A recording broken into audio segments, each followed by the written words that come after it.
Jamaah, jamaah, Alhamdulillah. Alhamdulillahirrabbilalamin buat jamaah yang baru bergabung atau jamaah yang dari tadi udah nonton tapi sekarang lagi sibuk nih ngurusin suami sama istrinya, ngurusin anak-anaknya juga, tapi suara TV-nya digedein. Ayo merapat lagi. Tema kita masih sama, niat dan waktu sholat yang sering bikin debat. Bahkan semakin penting pembahasan kita di segmen ini. Sayang kalau ketinggalan.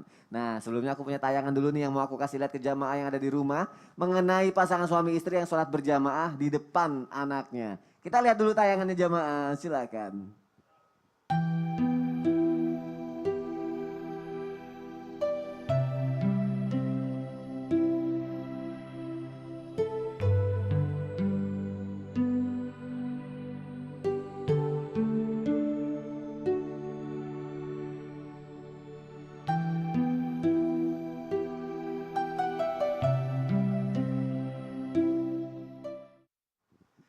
Aku pernah sih ngelakuin yang kayak gitu, tapi Terus?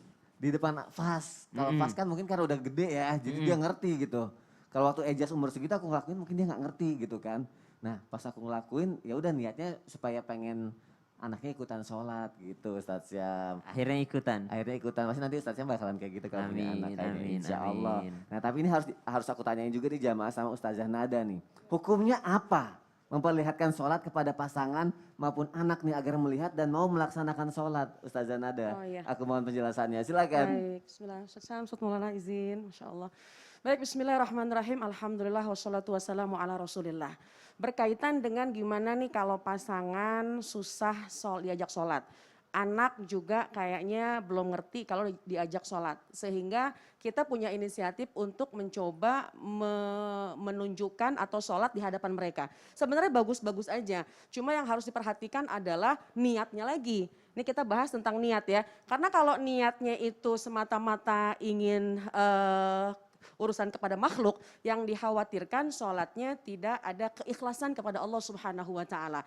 Karena sesungguhnya ketika seseorang itu ingin melakukan ibadah kepada Allah, niatnya ikhlas, apapun niatnya, insya Allah Allah akan memberi kemudahan. Contohnya seorang istri yang lihat suaminya kayaknya susah diajak sholat.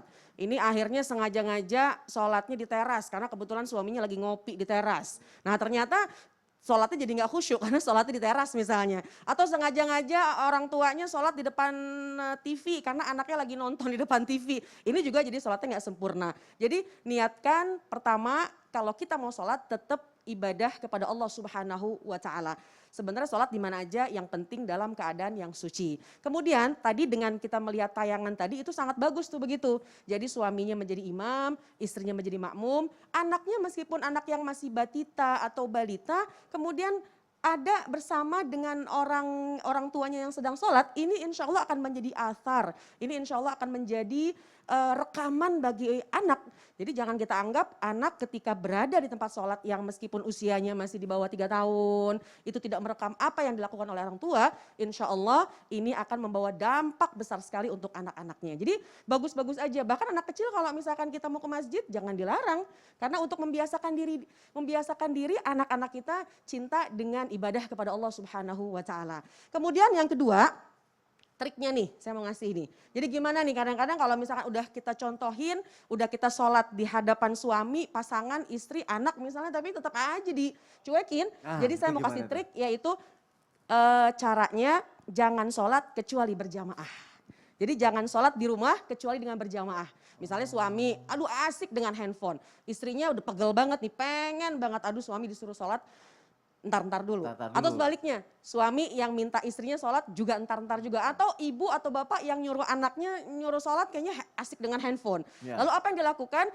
Coba biasakan dan usahakan berjamaah di rumah. Jangan sholat kecuali dalam keadaan berjamaah. Insya Allah, Allah akan memberi kemudahan. Ketika sudah biasa dengan berjamaah, nanti akan tumbuh hajat, nanti akan tumbuh kebutuhan, yaitu apalagi hajat kita, kebutuhan kita beribadah kepada Allah Subhanahu wa Ta'ala. Apalagi perkara mengenai masalah sholat. Sholat jangan diabaikan. Ya. Kenapa? Karena ini adalah tanggung jawab kita kepada Allah. Bagus banget kalau orang tua mencoba mendidik anak dari sedini mungkin meskipun dia belum paham.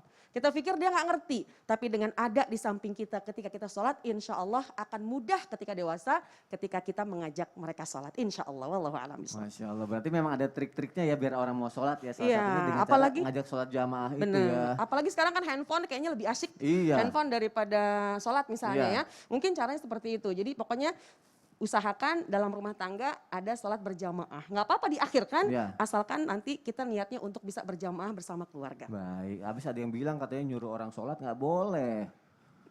Justru orang yang mengerjakan sholat inilah yang akan mendapatkan pahala yang gini, banyak. Orang sholat tidak boleh disuruh-suruh. Oh iya itu ya maksudnya berarti ya. Oh iya, Mas Sony nggak- nunggu selesai sholat benar, gitu benar, ya. benar, Nunggu Baru selesai boleh sholat baru disuruh. suruh. Oh iya benar. Aduh aku suka salah persepsi abis Nah itu tuh ya. Masya Allah. Terima kasih Ustazah Sama-sama, Nada Ustaz. untuk Makasih, Mas penjelasannya. Adi. Masya Allah. Ustaz Syam kenapa sih? Gak apa-apa. Beda kalimat. Iya, susah Nyuruh soalnya. orang sholat bagus. Tapi Orang orang sholat sholat disuruh, disuruh nggak Nggak boleh. boleh. Betul, Oh, harus betul, selesai betul. sholat dulu ya. Tapi, ya ada tapinya lagi. Kalau batasan waktu dalam melaksanakan sholat sunnah itu apa aja nih? Apa saja juga ketentuan yang terdapat di dalam berbagai macam sholat sunnah nih? Wah ini menarik sekali nih. Aku mohon penjelasannya Ustadz Syam. Silakan. Bismillahirrahmanirrahim. Tabi guruku Ustaz Maulana, Ustazah Nada, Mas Sony yang dimuliakan Allah Subhanahu wa taala. Sebenarnya menyambung daripada pertanyaan sosial media yang tadi masuk di segmen 2 akhir ketika kita menjawab pertanyaan daripada jamaah tentang sholat. Yang pertama sholat qobliyah. Sholat qobliyah misalnya dia udah niat sholat qobliyah tapi ternyata nyampe di masjid udah qomat. Maka yang mana yang lebih utama? Lebih utama untuk ikut takbiratul ihramnya imam. Jadi sholat qobliyahnya ditinggalkan maka dia ikut takbiratul ihramnya imam. Itu kalau dia baru niat. Kalau dia udah terlanjur sholat qobliyah. Ya. Kalau udah terlanjur Allahu Akbar. Pas sujud rakaat pertama ternyata qomat. Apakah dia batalkan sholat qobliyahnya atau dia selesaikan? Kalau dia khawatir dia akan ketinggalan sholat berjamaah maka dia batalkan. Tapi kalau dia yakin, biasanya kalau ini yang imam Pak Haji ini panjang kok bacaannya. Saya tidak akan ketinggalan ruku nih. Kecuali kalau saya. Wah, Kecuali itu. kalau imamnya tahu nih, imamnya Valentino Rossi nih. Wah cepet dia bacaannya, cepet rukunya. Saya akan ketinggalan rakaat pertama maka dia batalkan sholat sunnahnya. Langsung ikut daripada sholat berjamaah. Itu sholat qobliyah. Kapan waktu sholat qobliyah itu? Yakni ketika sudah masuk waktu sholatnya. Yang kedua setelah qobliyah mungkin kita akan ketahui pada saat subuh itu ada yang namanya sholat isyraq atau sholat syuruk. Sholat sunnah syuruk. Ada dua pendapat, mayoritas pendapat mengatakan sholat syuruk itu sebenarnya sholat duha. Makanya dilaksanakannya jangan pas matahari terbit, tapi setelah lewat itu matahari terbit, hitungannya sudah masuk waktu duha. Kapan waktu duha itu berlaku? Setelah matahari terbit sekitar 30 menit setelah matahari terbit. Kemudian kapan berakhirnya sholat duha itu waktu duha? Yakni sekitar 14 menit sebelum masuk waktu duhur. 14 menit sebelum masuk waktu duhur. Kalau mau aman setengah jam sebelum waktu azan duhur. Jadi kalau misalnya sekarang punya aplikasi di handphone, maka lihat, oh ternyata waktu duhur masuk jam 12.00 pas. Maka setengah 12 sudah tidak sholat duha lagi. Subhanallah. Itu sholat duha. Kemudian setelah itu ada sholat apa lagi? Sholat qabliyah zuhur. Tapi jangan pas matahari terbit. Makanya haram sudah itu. Lewat sholat duha, maka ini waktu diharamkan untuk sholat sunnah. Yakni pas banget matahari di atas kepala kita, itu tidak untuk melaksanakan sholat sunnah. Kemudian kapan lagi tidak melaksanakan sholat sunnah? Ba'diyah asar. Ba'diyah asar itu maksudnya setelah sholat asar. Karena menjelang matahari terbenam. Sampai kapan? Sampai masuk waktu maghrib baru boleh lagi melaksanakan sholat sunnah. Sholat sunnah apa? Sholat sunnah qabliyah. Sebenarnya banyak ini. Kemudian ada sholat tahajud lagi. Sholat tahajud ya sampai masuk waktu azan subuh sebenarnya. Kalau misalnya mepet-mepet ya udah dapat sholat witir 1 rakaat. Kalau nggak terlalu mepet dapat 2 rakaat tahajud 1 rakaat witir. Wallahu ta'ala alam. Masya Allah, terima kasih Ustaz Syam untuk Sama-sama, Mas Sony. penjelasannya. Terima kasih jamaah. Kita lanjutkan lagi. Ini penting sekali pembahasan mengenai sholat. Apalagi kalau misalnya menggabung-gabungkan sholat nih. Kadang kita suka salah paham atau jadi apa ya, ngentengin nih untuk hal-hal seperti ini. Maka ini tadi pertanyaan Ustaz Syam tadi, aku juga penasaran nih Ustaz Maulana. Katanya Ustaz Maulana juga mau praktek kan, gimana nih cara menggabungkan waktu sholat dalam pandangan Islam tuh hukumnya seperti apa. Terus alasannya apa saja nih boleh menggabungkan sholat itu Ustaz Maulana. Mohon penjelasannya, silakan. Baik, makasih izin Ustaz Sam dan Ustazah Nada. Baik, buat semuanya kita langsung praktek aja ya. Mengenai orang yang menggabungkan sholat. Memang ada ruksa, memang ada keringanan bagi orang dalam perjalanan, bagi orang yang sakit. Ya kalau dia sakit terbaring, ya kalau begitu jama aja. Dan enaknya dalam Islam ada namanya jama, ada namanya qasar. Yang mana itu jama? Jama menggabungkan dua salat yang sejenis. Sekali lagi yang sejenis. Sementara qasar meringkas yang 4 jadi 2. Sekali lagi yang 4 jadi 2. Jadi maghrib tidak kena. Subuh lebih-lebih lagi. Nah kalau kita sudah ada niat menjamak qasar, maka tidak ada bagian salat sunat padanya.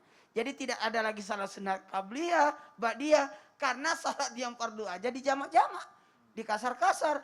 Nah kalau begitu menjamak salat, menggabungkan dalam dua salat dalam satu waktu yang sama, sekali lagi yang sama waktunya. Nah gini, kita praktek dulu ya. Ya Gimana, cuma Ustaz? Bisa harus aku bantu? berdiri aja. Oke, Gitu. bantuin berdiri aja ya. Oke. Sasam, Ya. Iya. Saya jadi apa Ustadz? Oh jadi imam lah. Oh jadi imam. Ah. Jadi imam. Baik. Jadi imam, maka Masya Allah tabarakallah. Ya. Tabikna, Oke. gini. Sini. Kalau misalkan Ustaz Sam salat biasa normal. Allahu Akbar. Kalau mau ikut berarti mau ke Bali ya? Iya. Mau ke Bali. Aku mau Contoh ke Bali, iya. baru pulang dari Bali. Iya, baru pulang. Ketemu dapat oleh-olehnya kan. Itu. Ketika salat mau pergi keluar daerah, perjalanan, maka ikuti salatnya imam. Ikuti sholatnya imam. Ya, udah. Iya. Langsung Akbar. tahiyat, langsung tahiyat. Allahu Terakhir Akbar. nih. Aku langsung ikut tahiyat terakhir. juga. Oke. Jadi ini Mas Soni salat duhur. Ya. Setelah salam, Assalamualaikum warahmatullahi Assalamualaikum warahmatullahi wabarakatuh. Assalamualaikum warahmatullahi. Nah, Mas Soni langsung berdiri. Langsung berdiri untuk lagi. salat jamak karena mau perjalanan. Iya. Dalam hal ini tidak boleh ditunda-tunda. Tidak boleh ada antaranya. Oh, nggak ada jeda ya? Tidak boleh ada jeda. Oh. Jadi langsung. Jangan entar aja dulu, salat Iya. sunat dulu 2 rakaat. Baik. Tidak. Jadi setelah salat berjamaah, kalau memang ada rencana untuk perjalanan untuk menjamak, maka dijamak. Itu namanya jamak. Takdim. Oh, pintar. Itu jamak takdim. Alhamdulillah. Nah kalau misalkan Ustaz Sam lagi salat ibaratnya salat asar dan Mas Soni ternyata belum salat duhur, maka ikut dulu salat asarnya. Dulu sholat asalnya. Makanya ketentuan menjamak itu apakah di mana salatnya itu, makanya kan di syaratnya berurutan, didahulukan, kemudian perjalanan. Nah, kalau dalam jamak qasar, ada kasar lagi. Qasar itu berarti dari 4 jadi 2. Bisa aja gini, duhurnya 2, asarnya 2. Tapi harus pakai niat. Apalagi tema kita hari ini berkaitan dengan niat, maka harus nyebut niatnya jamak takdim qasar, duhur, jamak takhir, kasar, kalau asar gitu. Jadi harus disebut. Sekali lagi harus disebut. Makanya tadi kita sampaikan kalau yang punya waktu dulu diambil jadi aman. Ya. Jadi tinggal yang kosarnya itu jamak takdim kasarnya yang diambil. Contoh duhur kelari ke asar. Baik, Masya Allah. Jadi aman. Jadi kita bisa ikut berjamaah asar. Oh iya benar. Jadi dapat semuanya Dapat ya, semua. Ustaz. Jadi Masya Allah. aman. Terima kasih Ustaz. Ya, silakan kembali. Saya salut loh ada Apa? di mana aku dapat 2 tempat sholat Iya. kemarin itu di satu mall. Ya, Ada juga satu bandara. ya. Itu hebat loh. Ada khusus untuk jamak. Oh Satu benar, saat ada aja. tempatnya gitu Pusatnya. ya. Jadi Biar nggak Yang gabung-gabung. mau jamak di sini. Oke. Hebat loh. Biar nggak mengganggu juga, maksudnya Iya. takut bingung juga Bagus, kali saya ya. suka yang seperti Baik, itu. Masya Allah. Terima kasih Ustaz Maulana untuk penjelasannya. Kita lanjutkan lagi jamaah yang ada di rumah. Ada pertanyaan seperti ini. Ada nggak sih nih, aku mau nanya sama Ustadz Syam nih. Ada nggak ya kisah yang dapat kita petik nih, hikmah dari tema kita pagi hari ini nih, mengenai niat dan juga waktu sholat. Apakah ada seperti itu Ustadz Syam? Mohon penjelasannya silakan. Kisahnya ada? Izin guruku, tabe. Silakan. Maulana, Ustazah Nada, Mas Soni. Inna salata kanat 'alal mu'minina kitaban mawquta. Karena sungguh waktu salat itu sudah ditentukan dan para sahabat Nabi sallallahu alaihi wasallam tersebutlah salah seorang sahabat yang diberikan kemuliaan oleh Allah Subhanahu wa taala, yakni mata beliau tidak bisa melihat dan nama beliau adalah Abdullah ibn Ummi Maktum. Beliau adalah seorang sahabat yang taat gitu. Kemudian Rasulullah SAW menyampaikan keutamaan-keutamaan, bahkan ada perintah untuk laki-laki ini harus ke masjid kalau mendengarkan suara adzan. Maka sahabat yang tadi buta datang menghadap kepada baginda Nabi SAW. Ya Rasulullah, saya tahu bahwa saya ini laki-laki, saya ini sudah dewasa, saya sudah wajib sholat. Namun ada enggak rukhsah atau keringanan untukku supaya aku enggak usah ke masjid? Engkau sendiri tahu keadaanku, aku enggak bisa melihat. Aku khawatir ketika berjalan ke masjid dalam keadaan gelap, aku enggak melihat apa-apa dan tidak ada seorang pun yang menuntunku. Aku takut terjatuh atau ada sesuatu yang terjadi kepadaku. Maka bolehkah ketika aku tidak usah ke masjid? Maka baginda Nabi SAW menyampaikan, silahkan engkau boleh sholat di rumah. Maka ketika Abdullah bin Maktum pulang ke rumahnya, dalam perjalanan kembali dipanggil oleh Rasulullah SAW. Wahai sahabatku, kembali kepadaku. Maka apa kata Rasulullah SAW? Wahai sahabatku, apakah engkau mendengarkan suara azan? Maka kata Abdullah bin Maktum, saya mendengarkan ya Rasulullah, yang buta adalah mataku, tapi telingaku masih normal untuk mendengarkan suara azan. Maka kata baginda Nabi SAW, jikalau engkau mendengarkan suara azan, maka engkau tetap berjalanlah ke masjid. Mendengar perintah daripada baginda Nabi SAW, sahabat yang tadinya bertanya, mengeluh kepada baginda Nabi SAW, bukan makin mengeluh, justru bersemangat. Karena menurutnya saya mendapat titah langsung daripada baginda Nabi SAW. Maka setiap hari beliau berjalan dalam keadaan gelap, dalam keadaan dingin, tanpa seorang pun yang menuntunnya. Maka pada akhirnya dalam keadaan subuh yang dingin, beliau berjalan menuju masjid. Ketika berjalan menuju masjid, ternyata ada lubang yang besar. Sehingga membuat Abdullah ibni Ummi Maktum terjatuh. Ketika tersandung, maka berdarahlah wajah beliau. Kepala beliau berdarah sampai melukai daripada dan darahnya bercucuran sampai ke wajah beliau. Tapi beliau dengan semangat berjamaah, semangat menjaga waktu sholat, beliau tetap berjalan ke masjid. Lalu pulang. Keesokan harinya, setiap Abdullah ibni Ummi Maktum ke masjid, maka ada seorang lelaki ramah yang menuntunnya.